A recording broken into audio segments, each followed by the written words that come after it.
Ratu. Kisah ini menceritakan seorang ratu yang memerintah di dataran tinggi Nairobi, Kenya. Ratu ini mengangkat seorang pemuda untuk menjadi pelayannya. Akhirnya dia pun mendapatkan seorang pemuda dan pemuda itu menjadi pelayan yang sangat rajin di rumahnya. Pelayan ini bekerja dengan sangat baik dan ratu senang dengan pemuda ini. Tetapi tiba-tiba 3 bulan kemudian pemuda ini meminta untuk dirinya pindah kerja ke seorang syekh di dekat rumah ratu ini. Ratu ini sangat keberatan karena pemuda ini bekerja dengan sangat baik.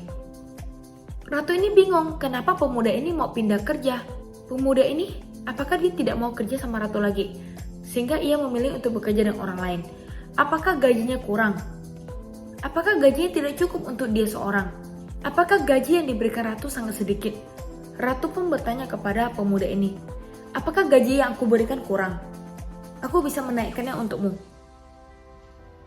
Tetapi pemuda ini menjawab, maaf ratu, saya meminta diri untuk bekerja dengan orang lain bukan karena gaji yang diberikan ratu itu sedikit, tapi saya sedang mempertimbangkan apakah saya mau jadi seorang Kristen atau tidak.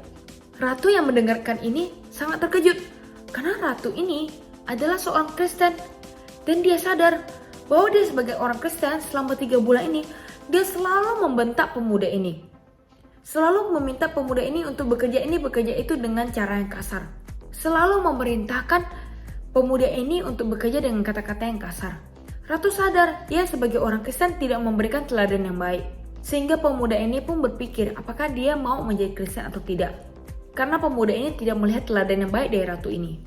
Adik-adik, kita semua ada anak-anak Tuhan. Kita semua anak-anak Kristen. Bagaimana sih sikap adik-adik sebagai anak-anak Tuhan dalam kehidupan sehari-hari? Apakah adik suka marah-marah, suka mengeluh, suka beralasan, suka malas-malasan?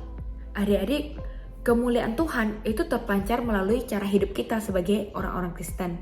Kalau kita hidupnya malas-malasan, kita hidupnya suka mengeluh, suka mengejek orang lain, suka menghina orang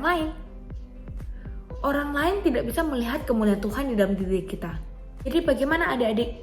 Bagaimana sikap hidup adik sehari-hari? Mari adik-adik kita belajar sebagai orang Kristen, sebagai anak Tuhan, kita mau menjadi anak yang memiliki sikap yang baik, mengikuti teladan Tuhan Yesus.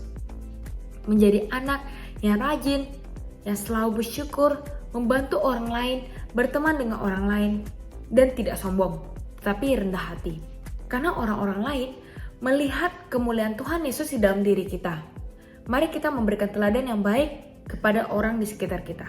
Demikianlah ilustrasi teladan ratu. Sampai jumpa di ilustrasi selanjutnya. Bye-bye.